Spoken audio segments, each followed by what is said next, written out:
Welcome back to All This Math. This is Professor Parker.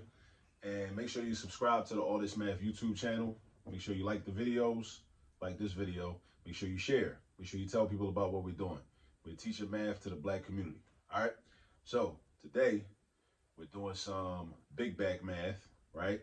This problem is brought to you by, well, not brought to you by, but it concerns the great cookie in Mondawmin over in West Baltimore. And we're talking about snickerdoodles and also chocolate chip cookies in the second part of this problem, but I ain't write all that up on the board. First thing we're gonna do is this.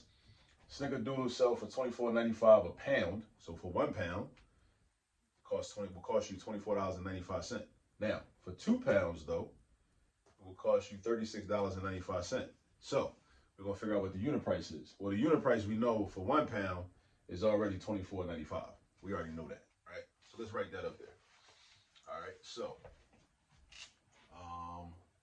1 pound, $24.95. All right, because that's a unit. A pound is a unit. So that's why we say the unit price, right? A pound is a unit.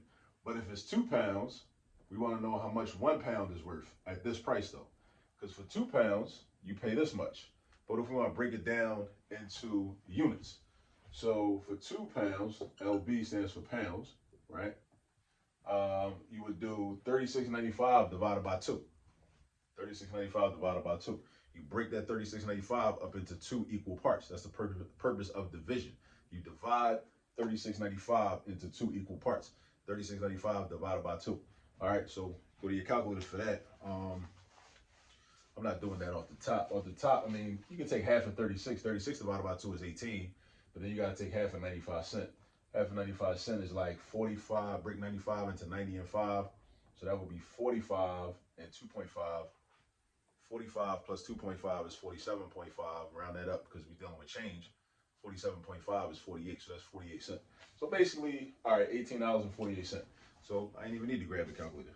You could have grabbed it, but it's all good. So 2 pounds, the unit price is going to be $18.48. So this is why some people would say it's more economical. That's the word we use, economical, right? Meaning you get more for your money, right? If you buy 2 pounds as opposed to 1 pound. But what if you didn't want 2 pounds, right? What if you just wanted 1 pound, right? So, because either way, yes, it is more economical to buy 2 pounds because each pound is only $18.48 as opposed to 1 pound being $24.95, right? But you end up spending more money because you're spending $36.95 for the 2 pounds as opposed to just spending $24.95. Now, if you're the person that just likes snickerdoodles cookies that much, and if you're gonna go to Mondawmin, go to the Great Cookie, and buy a pound for $24.95, and then you're gonna find yourself like 3 days later, or well, I don't know if you're gonna eat a pound. Well, maybe your family. I mean, well, this is big back math, so somebody might down a whole pound in like 3 days. It could happen. Or 1 day actually. Keep it a bean. But yeah, if you're the person that's gonna keep going back buying pounds, you might as well buy 2 pounds at once and get a better unit price. Again, so see why we do math? We do math and we do algebra to make better decisions, just in life in general. Not just better financial decisions or consumer decisions, but just better decisions in general, right? When we see how the numbers work out. All right, so there's another question I want to ask. So this is a little scenario, and you can see this question printed out in the notes underneath of the video on YouTube. But I'm gonna read it. It says that the snickerdoodles outsell the chocolate chip cookies by 3 to 1. That's a ratio, 3 to 1. I'm gonna write the ratio, 3 to 1. This is a colon, right? It's a colon. This means 3 to 1, 3 to 1. So that means for every chocolate chip cookie they sell, in comparison, they sell 3 snickerdoodles. Or for every 3 snickerdoodles they sell, in comparison, they sell 1 chocolate chip cookie. All right? So this is a simplification of their business operation. So if they sold 3 snickerdoodles, they sell 1 chocolate chip cookie. If they sold 30 snickerdoodles, they also sold 10 chocolate chip cookies in comparison, right? If they sold 6 snickerdoodles, double the 3 to get 6, double the 1 to get 2. They sold 2 chocolate chip cookies. All right, so that's the ratio. Now the question is, if they sold 458 chocolate chip cookies, how many snickerdoodles did they sell based on that ratio? All right, they sold 458 chocolate chip cookies. Let's say it's like in a week, maybe in a couple weeks. I don't know the time frame, but let's say they just sold 458 chocolate chip cookies. So snickerdoodles, chocolate chip cookies. So we're gonna convert this to a fraction, this ratio into a fraction, because a fraction and a ratio really are the same thing. It just depends on how they're written. And then we're gonna set up a fraction for the 458. So let's do this. Let's do snickerdoodles over chocolate is equal to snickerdoodles over chocolate. And then we replace the letters with the numbers, right? So 3 to 1, right? So this S is getting replaced with a 3. This C for chocolate is getting replaced with a 1. Because for every 3 snickerdoodles they sell 1 chocolate chip cookie. Every 3 snickerdoodles they sell 1 chocolate chip cookie. And then it's equal to, now another fraction. Now we get into the scenario, the 458 chocolate chip cookies. So the question is about how many snickerdoodles did they sell in that same period of time? So that means that our numerator is unknown. We do not know. So we use a variable. We use a variable because we don't know. We don't know. But we do know that 458 chocolate chip cookies were sold. 458 chocolate chip cookies were sold. So we're trying to solve for S, right? So we're doing algebra now. We're trying to solve for S.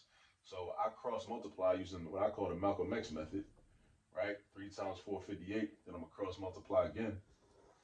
1 times S, right? And then I got S times 1 or 1 times S is just S equal to 3 times 458. Let me do that with mental math. Break it down by place value. 3 times 400 is 1200. 3 times 50 is 150. 3 times 8 is 24. So that's 1200. 150. 24. So that's 1350. That's 1374. So S equals 1374. So that means if they sold 458 chocolate chip cookies at that ratio, based on this ratio right here, they had to have sold 1,374 snickerdoodles. So that's the benefit of a ratio, right? Ratio tells you the relationship between two numbers or two values, right? So if they sold this many chocolate chip cookies based on that ratio, so for every chocolate chip cookie they sell, they simultaneously, in the same period of time, sold 3 snickerdoodles. So really, I mean, a simpler way to do this would have been just to multiply this by 3, which is what we ended up doing anyway. But I wanted to show you the long way so you can get more comfortable with algebra, right? Because we need to be comfortable with algebra, right? So 458 times 3 is going to give me the 1374. So that means that's how many snickerdoodles they sold at the same time. All right. So just a little big bag math for people, you know, like me that like eating cookies. You know what I'm saying? So yeah. All right. Remember, everyday life is the best math curriculum, right? So everyday life, people go to the mall, people go to the store, people buy stuff. You can use your everyday experiences to practice arithmetic, to practice algebra, to practice geometry and all that. And if you're a parent doing that, you can start having those conversations with your children around the house, in the car, wherever y'all be at. So that way, by the time they get to school, they're not overwhelmed by all this brand new foreign math concepts that they get exposed to in the classroom. They can practice what they've been doing at home anyway, but we got to do that. We got to start making math regular. We got to start taking our everyday life and making math problems out of our everyday life and having those conversations in the household. All right? See y'all on the next video.